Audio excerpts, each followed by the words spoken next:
The Adventures of Pinocchio by Carlo Collodi. Chapter 29. Mindful of what the fisherman had said, Pinocchio knew that all hope of being saved had gone. He closed his eyes and waited for the final moment. Suddenly, a large dog, attracted by the odor of the boiling oil, came running into the cave. "Get out!" cried the fisherman threateningly, and still holding on to the Marionette, who was all covered with flour.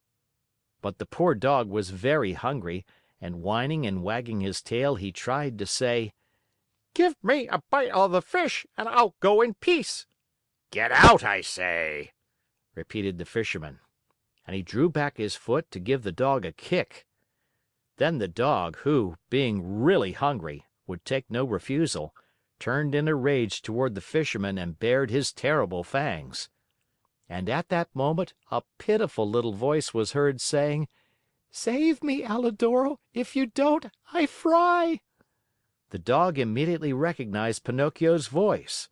Great was his surprise to find that the voice came from the little flour-covered bundle that the fisherman held in his hand. Then what did he do? With one great leap, he grasped that bundle in his mouth, and, holding it lightly between his teeth, ran through the door and disappeared like a flash. The fisherman, angry at seeing his meal snatched from under his nose, ran after the dog, but a bad fit of coughing made him stop and turn back. Meanwhile, Alidoro, as soon as he had found the road which led to the village, stopped and dropped Pinocchio softly to the ground. "How much I do thank you," said the Marionette. "It is not necessary," answered the dog. "You saved me once, and what is given is always returned. We are in this world to help one another." "But how did you get in that cave?" "I was lying here on the sand, more dead than alive, when an appetizing odor of fried fish came to me. That odor tickled my hunger and I followed it. Oh, if I had come a moment later!" "Don't speak about it," wailed Pinocchio, still trembling with fright. "Don't say a word. If you had come a moment later, I would be fried, eaten, and digested by this time. Brrr! I shiver at the mere thought of it." Alidoro laughingly held out his paw to the Marionette, who shook it heartily, feeling that now he and the dog were good friends. Then they bid each other good by, and the dog went home. Pinocchio, left alone, walked toward a little hut near by, where an old man sat at the door sunning himself, and asked: "Tell me, good man, have you heard anything of a poor boy with a wounded head, whose name was Eugene?" "The boy was brought to this hut, and now—" "Now he is dead?" Pinocchio interrupted sorrowfully. "No, he is now alive, and he is already returned home." "Really? Really?" cried the Marionette, jumping around with joy. "Then the wound was not serious?" "But it might have been, and even mortal," answered the old man, "for a heavy book was thrown at his head." "And who threw it?" "A schoolmate of his, a certain Pinocchio." "And who is this Pinocchio?" asked the Marionette, feigning ignorance. "They say he is a mischief maker, a tramp, a street urchin." "Calumnies! All calumnies!" "Do you know this Pinocchio?" "By sight," answered the Marionette. "And what do you think of him?" asked the old man. "I think he's a very good boy, fond of study, obedient, kind to his father and to his whole family." As he was telling all these enormous lies about himself, Pinocchio touched his nose and found it twice as long as it should be. Scared out of his wits, he cried out: "Don't listen to me, good man. All the wonderful things I have said are not true at all. I know Pinocchio well, and he is indeed a very wicked fellow, lazy and disobedient, who instead of going to school, runs away with his playmates to have a good time." At this speech, his nose returned to its natural size. "Why are you so pale?" the old man asked suddenly. Let me tell you. Without knowing it, I rubbed myself against a newly painted wall," he lied, ashamed to say that he had been made ready for the frying pan. What have you done with your coat and your hat and your breeches? "I met thieves and they robbed me. Tell me, my good man, have you not perhaps a little suit to give me so that I may go home?" My boy, as for clothes, I have only a bag in which I keep hops. If you want it, take it, there it is." Pinocchio did not wait for him to repeat his words. He took the bag, which happened to be empty, and after cutting a big hole at the top and two at the sides, he slipped into it as if it were a shirt. Lightly clad as he was, he started out toward the village. Along the way he felt very uneasy. In fact, he was so unhappy that he went along taking 2 steps forward and 1 back, and as he went he said to himself, "How shall I ever face my good little Fairy? What will she say when she sees me? Will she forgive this last trick of mine? I am sure she won't. Oh, no, she won't. And I deserve it as usual, for I am a rascal, fine on promises which I never keep." He came to the village late at night. It was so dark he could see nothing and it was raining pitchforks. Pinocchio ran straight to the Fairy's house, firmly resolved to knock at the door. When he found himself there, he lost courage and ran back a few steps. A second time he came to the door and again he ran back. A third time he repeated his performance. The fourth time, before he had time to lose his courage, he grasped the knocker and made a faint sound with it. He waited and waited and waited. Finally, after a full half hour, a top floor window (the house had 4 stories) opened, and Pinocchio saw a large Snail look out. A tiny light glowed on top of her head. "Who knocks at this late hour?" she called. "Is the Fairy home?" asked the Marionette. "The Fairy is asleep and does not wish to be disturbed. Who are you?" "It is I." "Who's I?" "Pinocchio." "Who is Pinocchio?" "The Marionette, the one who lives in the Fairy's house." "Oh, I understand," said the Snail. "Wait for me there. I'll come down to open the door for you. Hurry, I beg of you, for I am dying of cold." "My boy, I am a snail, and snails are never in a hurry." An hour passed, 2 hours, and the door was still closed. Pinocchio, who was trembling with fear and shivering from the cold rain on his back, knocked a second time, this time louder than before. At that second knock, a window on the 3rd floor opened and the same Snail looked out. "Dear little Snail," cried Pinocchio from the street, "I have been waiting 2 hours for you, and 2 hours on a dreadful night like this are as long as 2 years. Hurry, please." "My boy," answered the Snail in a calm, peaceful voice, "my dear boy, I am a snail and snails are never in a hurry." And the window closed. A few minutes later midnight struck, then 1 o'clock, 2 o'clock, and the door still remained closed. Then Pinocchio, losing all patience, grabbed the knocker with both hands, fully determined to awaken the whole house and street with it. As soon as he touched the knocker, however, it became an eel and wiggled away into the darkness. "Really?" cried Pinocchio, blind with rage. "If the knocker is gone, I can still use my feet." He stepped back and gave the door a most solemn kick. He kicked so hard that his foot went straight through the door, and his leg followed almost to the knee. No matter how he pulled and tugged, he could not pull it out. There he stayed as if nailed to the door. Poor Pinocchio! The rest of the night he had to spend with one foot through the door and the other one in the air. As dawn was breaking, the door finally opened.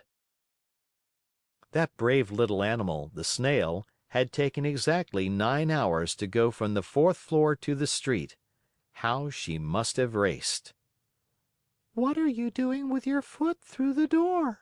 she asked the Marionette, laughing. "It was a misfortune. Won't you try, pretty little snail, to free me from this terrible torture?" "My boy, we need a carpenter here, and I have never been one." "Ask the Fairy to help me." "The Fairy is asleep and does not want to be disturbed." "But what do you want me to do, nailed to the door like this?" "Enjoy yourself counting the ants which are passing by." "Bring me something to eat, at least, for I am faint with hunger." "Immediately." In fact, after 3 hours and a half, Pinocchio saw her return with a silver tray on her head. On the tray there was bread, roast chicken, fruit. "Here is the breakfast the Fairy sends to you," said the Snail. At the sight of all these good things, the Marionette felt much better. What was his disgust, however, when on tasting the food, he found the bread to be made of chalk, the chicken of cardboard, and the brilliant fruit of colored alabaster. He wanted to cry. He wanted to give himself up to despair. He wanted to throw away the tray and all that was on it. Instead, either from pain or weakness, he fell to the floor in a dead faint. When he regained his senses, he found himself stretched out on a sofa, and the Fairy was seated near him.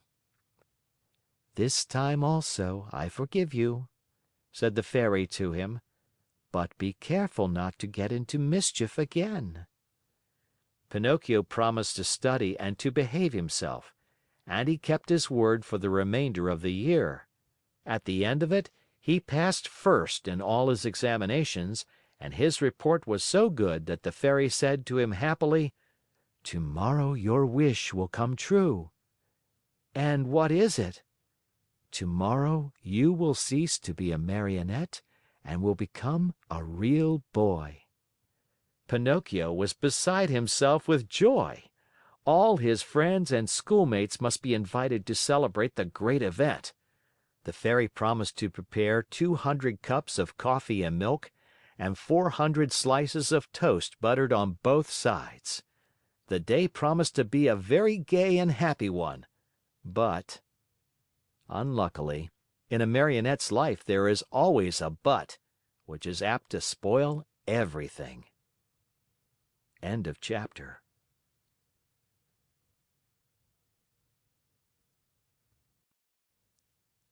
The Adventures of Pinocchio by Carlo Collodi. Chapter 30. Coming at last out of the surprise into which the Fairy's word had thrown him, Pinocchio asked for permission to give out the invitations. "Indeed, you may invite your friends to tomorrow's party. Only remember to return home before dark. Do you understand?" "I'll be back in 1 hour without fail," answered the Marionette. "Take care, Pinocchio. Boys give promises very easily, but they as easily forget them." "But I am not like those others. When I give my word, I keep it." "We shall see. In case you do disobey, you will be the one to suffer, not anyone else." "Why?"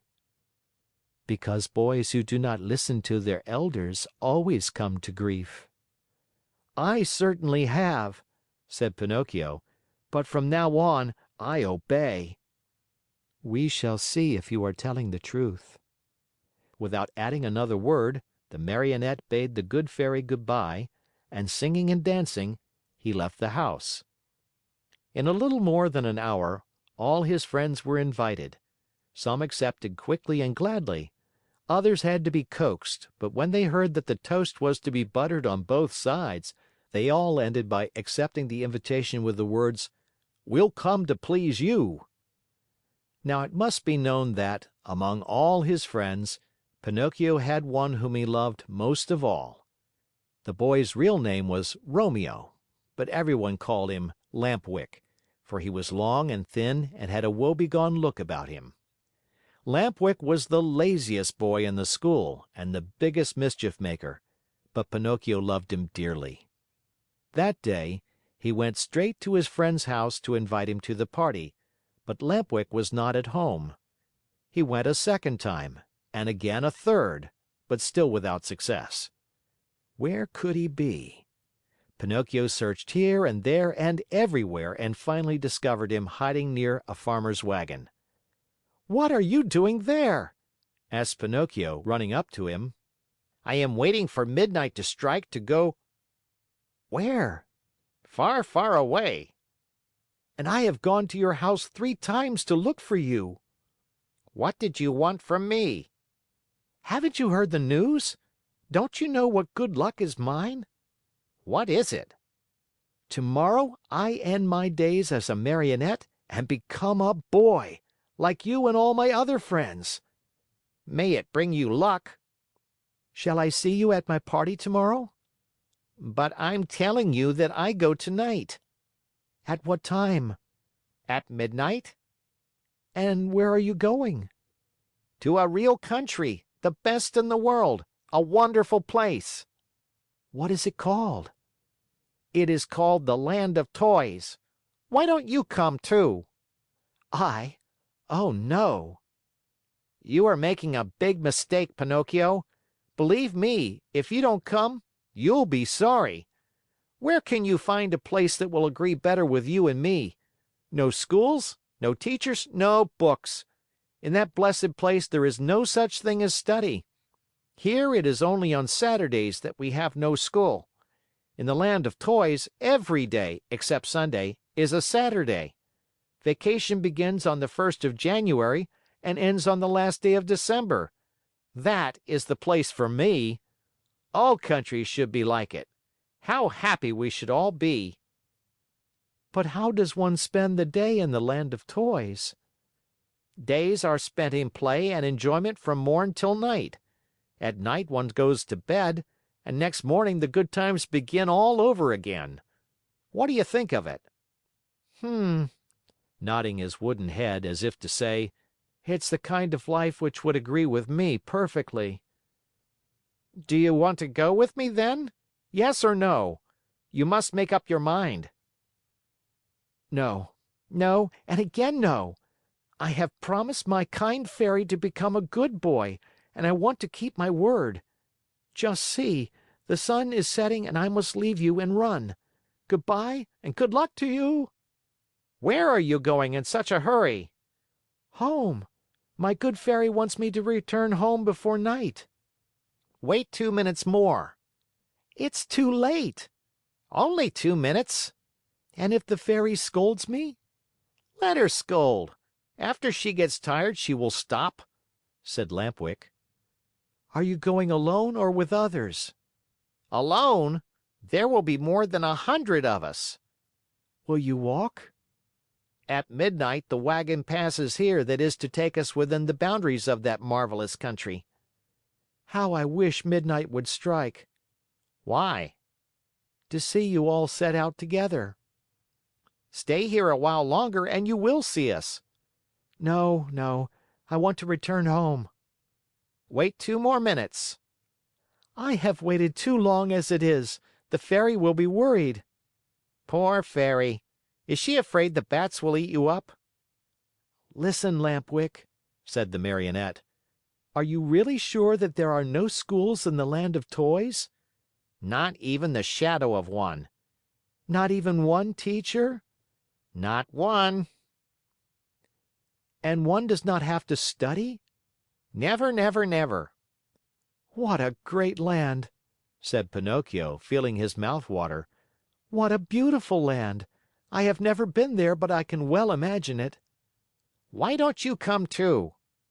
It is useless for you to tempt me. I told you I promised my good fairy to behave myself, and I am going to keep my word. Goodbye then, and remember me to the grammar schools, to the high schools, and even to the colleges, if you meet them on the way. Goodbye, Lampwick. Have a pleasant trip, enjoy yourself, and remember your friends once in a while. With these words, the Marionette started on his way home. Turning once more to his friend, he asked him, "But are you sure that, in that country, each week is composed of 6 Saturdays and 1 Sunday?" "Very sure." "And that vacation begins on the 1st of January and ends on the 31st of December?" "Very, very sure." "What a great country!" repeated Pinocchio, puzzled as to what to do. Then, in sudden determination, he said hurriedly, "Goodbye for the last time, and good luck!" "Goodbye." "How soon will you go?" "Within 2 hours." "What a pity! If it were only 1 hour, I might wait for you." "And the Fairy?" "By this time I'm late, and 1 hour more or less makes very little difference." "Poor Pinocchio! And if the Fairy scolds you?" "Oh, I'll let her scold. After she gets tired, she will stop." In the meantime, the night became darker and darker. All at once in the distance a small light flickered. A queer sound could be heard, soft as a little bell, and faint and muffled like the buzz of a faraway mosquito. "There it is!" cried Lampwick, jumping to his feet. "What?" whispered Pinocchio. "The wagon which is coming to get me. For the last time, are you coming or not?" "But is it really true that in that country boys never have to study?" "Never, never, never." "What a wonderful, beautiful, marvelous country! Oh!" End of chapter. The Adventures of Pinocchio by Carlo Collodi. Chapter 31. Finally the wagon arrived. It made no noise, for its wheels were bound with straw and rags. It was drawn by 12 pair of donkeys, all of the same size, but all of different color. Some were gray, others white, and still others a mixture of brown and black. Here and there were a few with large yellow and blue stripes. The strangest thing of all was that those 24 donkeys, instead of being iron shod like any other beast of burden, had on their feet laced shoes made of leather, just like the ones boys wear. And the driver of the wagon? Imagine to yourselves a little fat man, much wider than he was long, round and shiny as a ball of butter, with a face beaming like an apple, a little mouth that always smiled, and a voice small and wheedling like that of a cat begging for food.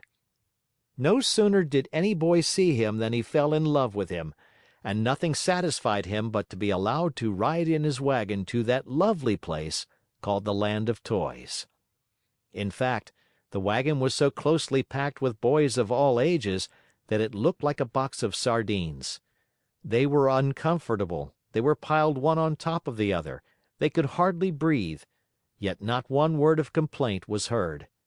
The thought that in a few hours they would reach a country where there were no schools, no books, no teachers, made these boys so happy that they felt neither hunger, nor thirst, nor sleep, nor discomfort.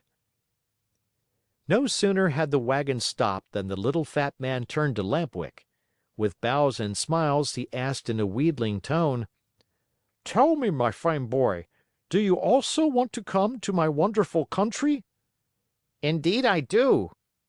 "But I warn you, my little dear, there's no more room in the wagon. It is full." "Never mind," answered Lampwick. "If there's no room inside, I can sit on the top of the coach." And with one leap he perched himself there. "What about you, my love?" asked the little man, turning politely to Pinocchio. "What are you going to do? Will you come with us, or do you stay here?" "I stay here," answered Pinocchio. "I want to return home, as I prefer to study and to succeed in life." "May that bring you luck." "Pinocchio," Lampwick called out, "listen to me. Come with us and we'll always be happy." "No, no, no." "Come with us and we'll always be happy," cried 4 other voices from the wagon. "Come with us and we'll always be happy," shouted the 100 and more boys in the wagon, all together. "And if I go with you, what will my good Fairy say?" asked the Marionette, who was beginning to waver and weaken in his good resolutions. "Don't worry so much. Only think that we are going to a land where we shall be allowed to make all the racket we like from morning till night." Pinocchio did not answer, but sighed deeply once, twice, a third time. Finally he said, "Make room for me. I want to go too." The seats are all filled," answered the little man. "But to show you how much I think of you, take my place as coachman." "And you?" "I'll walk." "No, indeed, I could not permit such a thing. I much prefer riding one of these donkeys," cried Pinocchio. No sooner said than done. He approached the first donkey and tried to mount it. But the little animal turned suddenly and gave him such a terrible kick in the stomach that Pinocchio was thrown to the ground and fell with his legs in the air. At this unlooked for entertainment, the whole company of runaways laughed uproariously. The little fat man did not laugh. He went up to the rebellious animal and, still smiling, bent over him lovingly and bit off half of his right ear. In the meantime, Pinocchio lifted himself up from the ground and with one leap landed on the donkey's back. The leap was so well taken that all the boys shouted, "Hurrah for Pinocchio!" and clapped their hands in hearty applause. Suddenly, the little donkey gave a kick with his two hind feet, and at this unexpected move, the poor Marionette found himself once again sprawling right in the middle of the road. Again the boys shouted with laughter. But the little man, instead of laughing, became so loving toward the little animal that, with another kiss, he bit off half of his left ear. "You can mount now, my boy."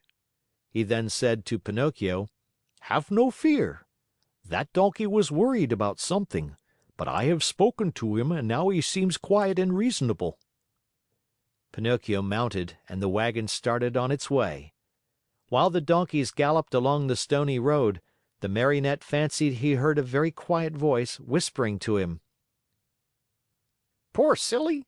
You have done as you wished, but you are going to be a sorry boy before very long." Pinocchio, greatly frightened, looked about him to see whence the words had come, but he saw no one. The donkeys galloped, the wagon rolled on smoothly, the boys slept, Lampwick snored like a dormouse, and the little fat man sang sleepily between his teeth. After a mile or so, Pinocchio again heard the same faint voice whispering, "Remember, little simpleton, boys who stop studying and turn their backs upon books and schools and teachers in order to give all their time to nonsense and pleasure, sooner or later come to grief. Oh, how well I know this! How well I can prove it to you! A day will come when you will weep bitterly, even as I am weeping now. But it will be too late." At these whispered words, the Marionette grew more and more frightened. He jumped to the ground, ran up to the donkey on whose back he had been riding, and taking his nose in his hands, looked at him. Think how great was his surprise when he saw that the donkey was weeping, weeping just like a boy. "Hey, Mr. Driver!" cried the Marionette. "Do you know what strange thing is happening here? This donkey weeps." "Let him weep. When he gets married, he will have time to laugh." "Have you perhaps taught him to speak?" "No, he learned to mumble a few words when he lived for 3 years with a band of trained dogs." "Poor beast!" "Come, come," said the little man. "Do not lose time over a donkey that can weep. Mount quickly and let us go. The night is cool and the road is long." Pinocchio obeyed without another word. The wagon started again. Toward dawn the next morning, they finally reached that much longed for country, the Land of Toys. This great land was entirely different from any other place in the world.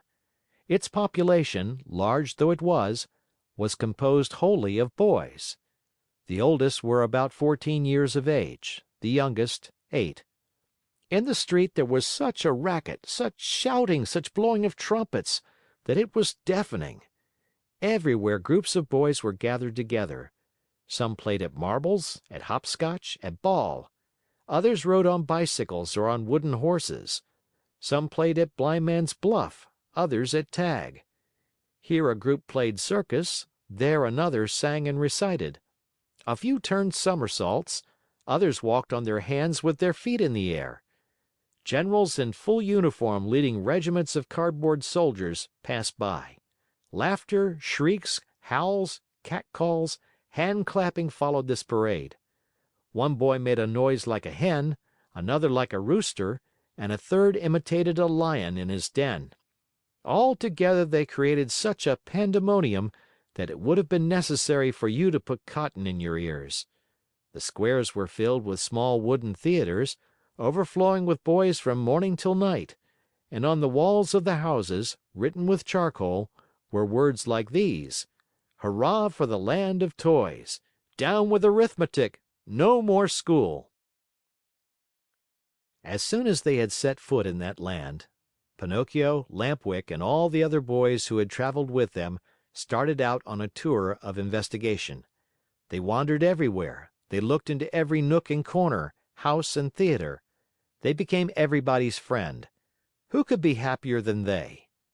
What with entertainments and parties, the hours, the days, the weeks passed like lightning. "Oh, what a beautiful life this is!" said Pinocchio each time that, by chance, he met his friend Lampwick. "Was I right or wrong?" answered Lampwick. "And to think you did not want to come! To think that even yesterday the idea came into your head to return home to see your Fairy and to start studying again! If today you are free from pencils and books and school, you owe it to me, to my advice, to my care. Do you admit it? Only true friends count, after all." "It's true, Lampwick, it's true. If today I am a really happy boy, it is all because of you. And to think that the teacher, when speaking of you, used to say, 'Do not go with that Lampwick. He is a bad companion, and some day he will lead you astray.'" "Poor teacher," answered the other, nodding his head. "Indeed, I know how much he disliked me, and how he enjoyed speaking ill of me. But I am of a generous nature, and I gladly forgive him." "Great soul!" said Pinocchio, fondly embracing his friend. 5 months passed, and the boys continued playing and enjoying themselves from morn till night, without ever seeing a book, or a desk, or a school. But, my children, there came a morning when Pinocchio awoke and found a great surprise awaiting him, a surprise which made him feel very unhappy, as you shall see. End of chapter.